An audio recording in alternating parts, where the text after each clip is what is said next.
देखिए, ये तो चंद पल की खुशी उनको जो मिलनी थी, बस उसी चंद पल की खुशियों को समेट करके वो चले गए हैं।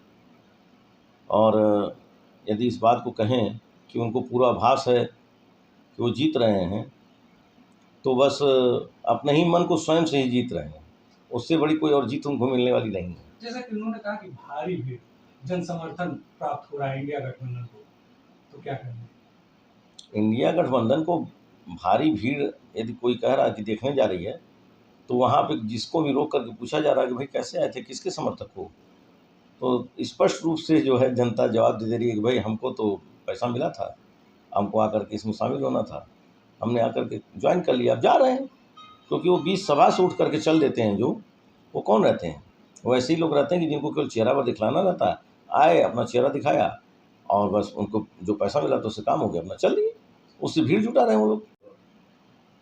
उसी मंच से प्रियंका गांधी ने भी संबोधित किया लोगों को और भीड़ दिखा के वो भी खुश हुई और उन्होंने कहा कि किसानों की आय तो दुगनी नहीं हुई, जस की तस रह गई है। जैसे कि मोदी सरकार ने कहा था कि किसानों की आय दुगनी कर दिया है। किसानों की आय निश्चित रूप से पहले से बहुत अच्छी हुई है। इतनी योजनाएं किसानों के लिए सरकार ने दे दी, फसल बीमा योजना, हर प्रकार की योजना जो किसान को दे दी है। गांव-गांव में बिजली पहुंचा दी गई, गांव-गांव में नल पहुंचा लगा दिए गए, सबके घर में पक्के घर बनवा दिए गए और शौचालय बनवा दिए गए। किन चीज़ों पे नहीं सरकार ने ध्यान दिया है? गांव में रहने वाले व्यक्ति, किसान हर प्रकार से समृद्ध हुआ है, तभी आज उसका इतना बड़ा रुझान भारतीय जनता पार्टी की तरफ है।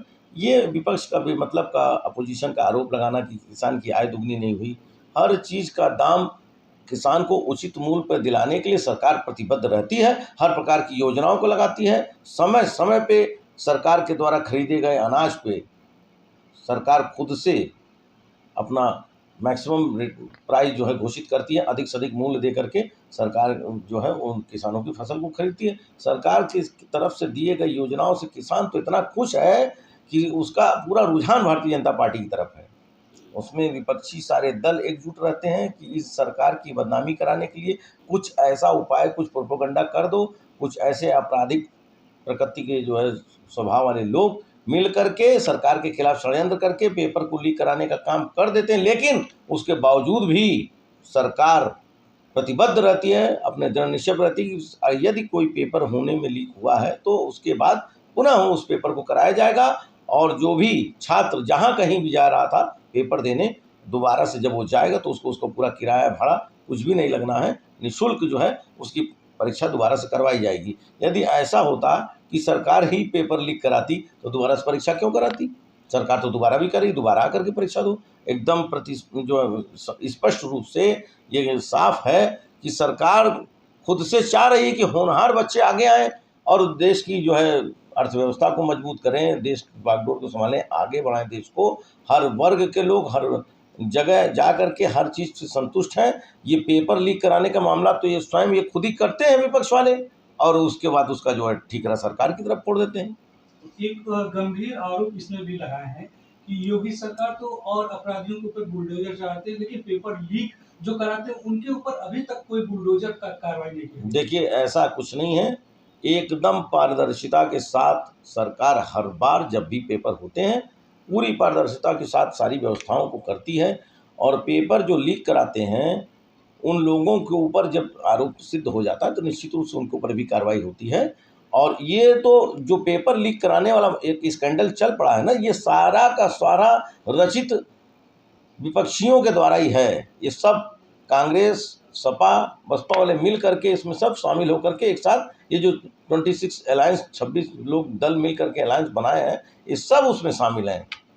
तो क्या सरकार कार्रवाई क्यों नहीं करती? अगर जो जान रही है कि विपक्षी कर रहे हैं तो सरकार कार्रवाई क्यों नहीं करती? सरकार पूरी कार्रवाई करती है। आपने देखा होगा हर वक्त जो है उस चीज़ के ऊपर कड़ी नकेल कसी जाती है सरकार की तरफ से और सरकार जो है उसके ऊपर कड़ा एक्शन लेकर के जो इस चीज़ में इस कुकृत्य में शामिल रहते हैं उनको दंडित किया जाता है। अखिलेश यादव एक और बात कर रहे हैं कि गोरखपुर को महाराज जी बाढ़ से बचा लें।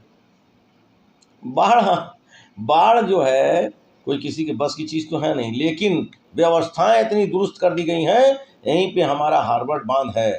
हार्वर्ड बांध को इतना मजबूत बना दिया गया कि अब कम से कम गोरखपुर में रहने वाले व्यक्ति को डर नहीं लगता कि रात में सोएंगे तो सवेरे क्या हम लोग पानी में तैरते हुए मिलेंगे।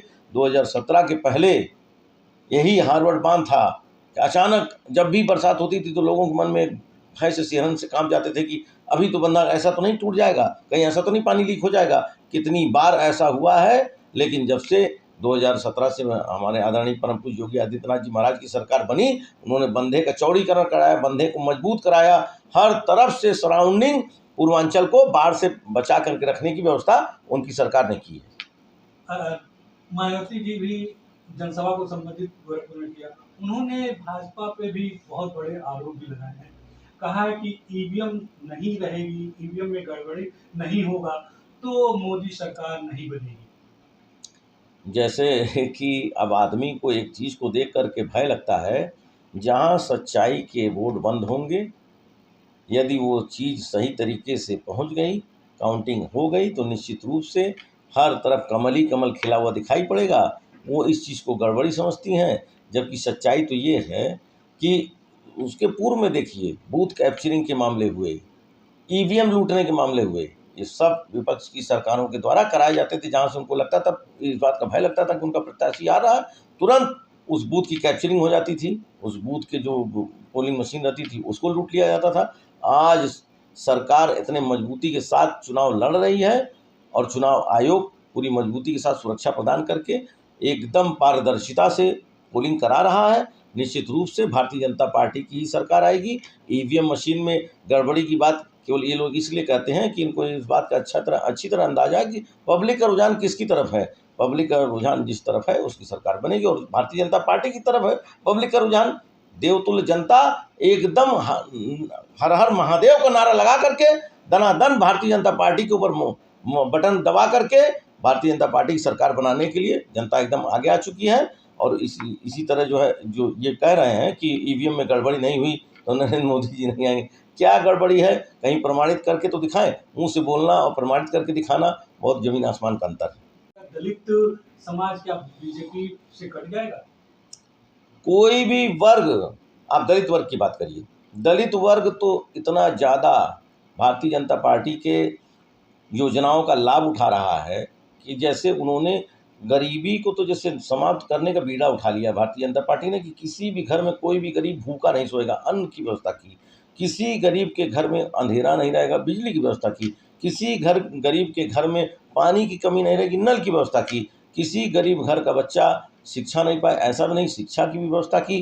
कोई भी गरीब आदमी अपना इलाज मुफ्त करा सके, उसकी व्यवस्था की। तो आप दलित वर्ग की कहाँ बात करें? दलित वर्ग का रुझान बिल्कुल भी किसी और नहीं है, केवल और केवल भारतीय जनता पार्टी की योजनाओं से लाभ पा करके। और धीरे धीरे वही दलित वर्ग अब शिक्षित होता जा रहा है। क्यों?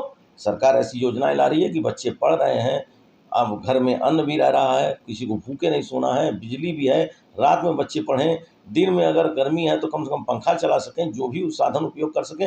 हर चीज़ की व्यवस्था जब सरकार करे तो दलित का वोट कहीं किधर भी जाने वाला नहीं है। ये केवल इनकी मुंह जवानी वाली बातें हैं कि मैं दो जवान ऐसा बोल दूं कि लोग भ्रमित हो जाएं। मनोबल तोड़ने वाला जो काम ये कर रहे हैं, मनोबल कहीं भी किसी रूप से टूट नहीं रहा, मनोबल निश्चित रूप से प्रबल होता चला जा रहा है। और अब की बार ऐतिहासिक वोटों से जीत गोरखपुर शहर की रवि किशन जी को मिलेगी।